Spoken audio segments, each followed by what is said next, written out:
ईद पर गाय नहीं बिकने के कारण हिंदू परेशान है क्योंकि मुस्लिमों ने कुर्बानी के लिए गाय खरीदना बंद कर दिया है। लेकिन मुसलमान ये कहकर कि गाय को खरीदने से मना कर रहे हैं कि ये आपकी माता है, इसको घर में रखिए, इसकी सेवा कीजिए। नई पाबंदियों की वजह से कुर्बानी से पहले मवेशियों का पूरा कारोबार ठप पड़ गया है, जिससे ग्रामीण अर्थव्यवस्था को बड़ा झटका लगा है और मवेशी कारोबारियों में हाहाकार मचा हुआ है। मुस्लिम उलमा की इस अपील के बाद बंगाल में हाहाकार मच गया। मुसलमानों ने गाय खरीदना बंद कर दिया, बाजार में एक सन्नाटा सा छा गया। अब इसका असर उन हिंदू परिवारों पर ज्यादा पड़ा जो साल भर बकरीद का इंतजार करते हैं ताकि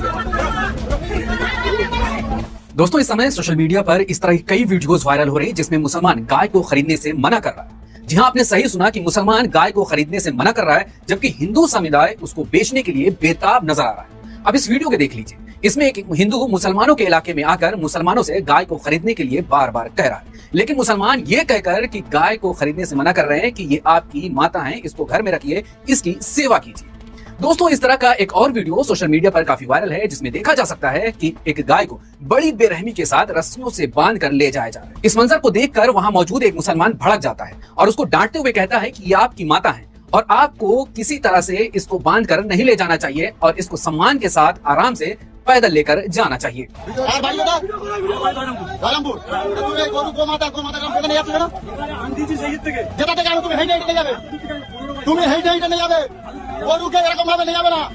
হিন্দু ভাইদের গোমাতা তুমি হিন্দু হতে পারো, তুমি তোমার মার কিভাবে বেঁধে যাচ্ছ, তোমার তুমি বেঁধে যাবে। ईद पर गाय नहीं बिकने के कारण हिंदू परेशान है क्योंकि मुस्लिमों ने कुर्बानी के लिए गाय खरीदना बंद कर दिया है। गाय व्यापारियों का कहना है कि इससे पहले ममता सरकार के दौरान आसानी से उनके पशु। अस्सलाम वालेकुम दोस्तों, हिंदुस्तान के मुसलमान इस बार बहुत ज्यादा स्मार्ट निकले हैं। उन्होंने बड़ा जबरदस्त फैसला किया है। होता ये था कि हिंदू अपनी गाय मुसलमानों को बेचकर दोस्तों गोरक्षकों को बता देते थे, वो आते थे और पुलिस आती थी और मुसलमानों को वहां पर कैद करके पैसे भी लूट लेती थी और उसके बाद दोस्तों मार भी देती थी, यानी जान से भी मार देती थी। मुसलमानों ने कह दिया है कि खुद इन्होंने बीजेपी को जितवाया है बंगाल में, तो हम क्यों अपने ऊपर सारी परेशानी लें। वहां पर दोस्तों आपको बता दूं कि बंगाल में जितने भी मुसलमानों वाले इलाके हैं वहां पर ममता बनर्जी की पार्टी जीती है और जितने हिंदुओं के इलाके थे वहां से बीजेपी क्लीन स्वीप करके जीती है। तो इसलिए मुसलमान भी डट गए हैं कि आपने ही बीजेपी को जितवाया है तो गाय भी जाके उसी बेचिए। और अब ये हो रहा है कि हिंदुस्तान की मंडियां भरी पड़ी हैं गाय से, लेकिन कोई भी खरीदार नहीं है। बंगाल के मुसलमानों ने दोस्तों जो तहरीक शुरू की पूरी हिंदुस्तान में फैल गई है और कहते हैं कि अब हम गाय नहीं खरीदेंगे दोस्तों, क्योंकि सबसे बड़ी वजह ये होती है कि आप गाय खरीदते हैं, उसके बाद पुलिस आती है और आपको यहाँ तक कि जिंदा जला दिया जाता है, टार्चर किया जाता है और बहुत बुरी तरह भीड़ आपको मार देती है। तो मुसलमानों ने ये फैसला किया हमारे पास ऑप्शन बहुत है, हम इसके अलावा भैंस की, बकरे की, दुम्बे की, दोस्तों मेंढी की बड़े ऑप्शन है आपके पास, आप उनकी कुर्बानी कर सकते हैं। आप इसकी कुर्बानी बिल्कुल न कीजिए क्योंकि हिंदू तो आपसे पैसे लेकर चला जाएगा, लेकिन बाद में जो कट्टर हिंदू है वो आपकी जान लेने के लिए आ जाएंगे। अपना फैसला सुनाया और कहा है कि तय नियमों और कानूनी प्रक्रिया का पालन अनिवार्य रूप से होगा। पश्चिम बंगाल की शुवेंदु सरकार ने मदरसों की प्रार्थना में वंदे मातरम शामिल करने का भी फैसला दे दिया। ये कुछ फैसले हैं। सरकार के इन फैसलों के बाद बंगाल में सियासी और धार्मिक विवाद तेज हो चुका है।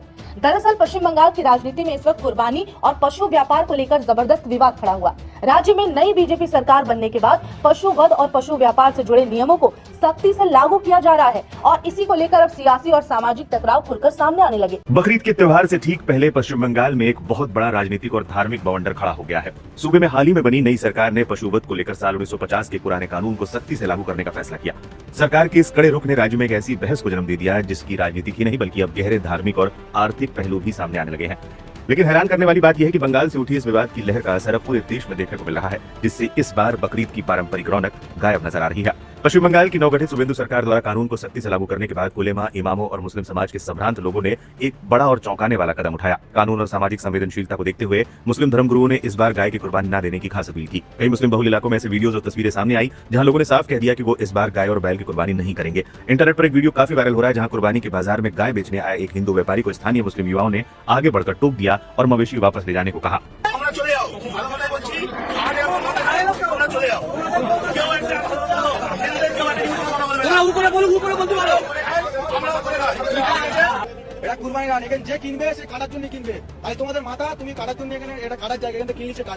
इस खास अपील और प्रशासनिक सख्ती का सबसे बड़ा असर मवेशी मंडियों पर पड़ा है। मुसलमानों द्वारा मवेशी खरीदने से कतराने के बाद अब विशेषकर हिंदू समुदाय के मवेशी पालक गंभीर संकट में है। साल भर मवेशी पालकर इस त्योहार पर आर्थिक लाभ की उम्मीद लगाए बैठे लोगों की उम्मीदों पर पानी फिर गया है।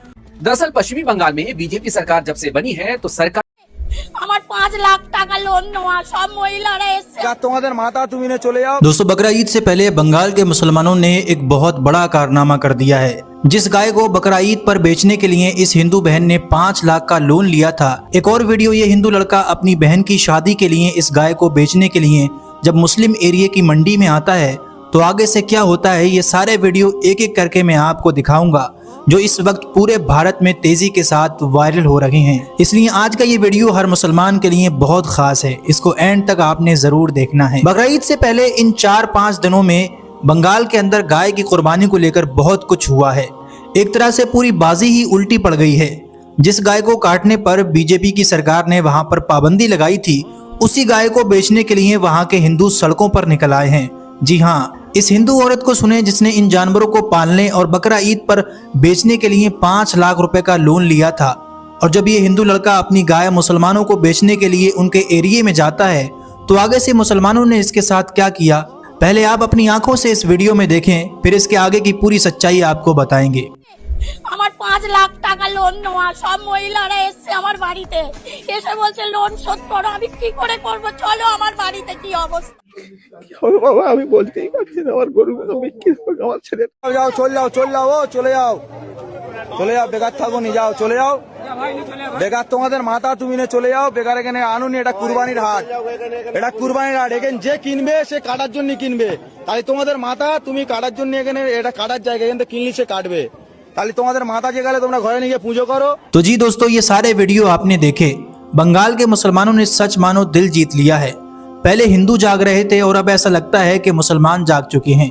बंगाल में जैसे ही बीजेपी की सरकार बनती है, गाय की कुर्बानी पर रोक लगा दी गई। अब लोग सोच रहे थे कि इस फैसले के बाद वहां पर हंगामा होगा, लेकिन भाई सच्चाई देखकर सबके होश उड़ गए। मामला एकदम से उल्टा पड़ गया। इस फैसले के खिलाफ वहां के हिंदू ही सड़कों पर प्रोटेस्ट करना शुरू कर दिए। बंगाल के वो हिंदू जो गाय पालते ही सिर्फ कुर्बानी के लिए थे, ताकि ईद के टाइम 20,000 की गाय को 1 लाख में बेचकर अपनी रोजी रोटी चला सकें, वो इस फैसले से परेशान होकर सड़कों पर बैठ गए हैं।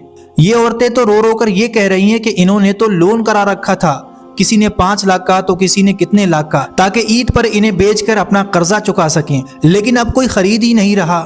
और तो और जब एक हिंदू लड़का अपनी गाय मुस्लिम इलाके में बेचने के लिए गया, क्योंकि मंडी में उसकी गाय बिकी नहीं थी, इसलिए वो इसे मुस्लिम इलाके में लेकर जाता है कि कोई खरीदार तो मिल ही जाएगा। उसका कहना था कि उसे अपनी बहन की शादी के लिए पैसे जोड़ने हैं, लेकिन वहां के मुसलमानों ने साफ कह दिया कि ये तुम्हारी माता है, इसे घर पर ले जाओ, इसकी सेवा करो, पूजा करो, हम नहीं खरीदेंगे।